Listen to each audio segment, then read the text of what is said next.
আজকে আপনাদের মজার একটি রেসিপি শেয়ার করব। সেটি হচ্ছে তেঁতুলের আচার বানাবো।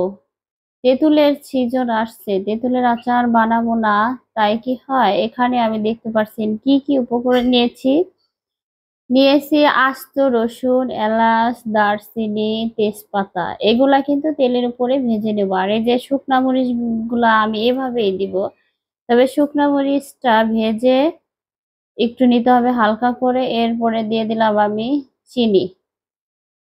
চিনি দিয়ে এখন নাড়াচাড়া দিব। তবে চিনির ভিতরে কিন্তু একটু পানি অবশ্যই মিক্সড করতে হবে, কারণ চিনি এভাবে দিলে দলা দলা ভাব থাকবে, এটা তেঁতুলের সঙ্গে ভালোভাবে মানে যাবে না।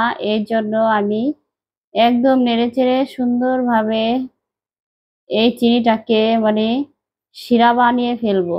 আর এই যে মরিচটা দেখতে পাচ্ছেন ভাজা হয়ে গেছে, তারপরে কিন্তু আমি উঠিয়ে রেখে দিলাম, কারণ নাড়াচাড়াতে মরিচটা দেখা গেল ভেঙে যাবে, দেখতে সুন্দর লাগবে না। আমি মরিচটাকে যখন আচারটা বানানো শেষ হয়ে যাবে তখন কিন্তু দিয়ে দেব।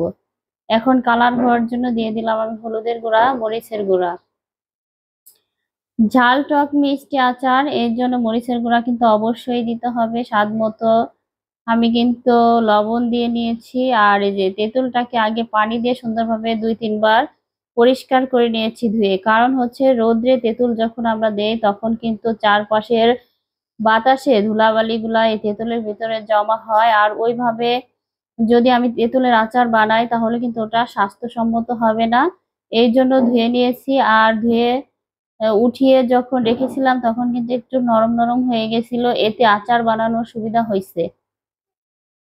আর হাতের সঙ্গে চটকে সুন্দরভাবে আমি এখানে কিন্তু নেড়েচেড়ে অনেক সময় নিয়ে আচারটাকে বানিয়েছি। আর এই যে পাঁচফোড়ন কিন্তু আগে খোলাতে ভেজে রেখে দিয়েছিলাম, ওটা পাটায় বেটে কিন্তু গুঁড়ো করে রেখে দিয়েছিলাম। আর এই যে আচার বানানোর শেষের দিকে কিন্তু আমি এই যে পাঁচফোড়নটা মিক্সড করে দিলাম, আর এই যে শুকনা মরিচ গুলাও দিয়ে দিলাম। মাশাআল্লাহ, আমার আচার বানানো কিন্তু হয়ে গেছে। আর খুব সহজে এবং খুব কম সময়ে এই আচারটা বানানো যায়, তবে অনেকদিন সংরক্ষণ করে খাওয়া যায়।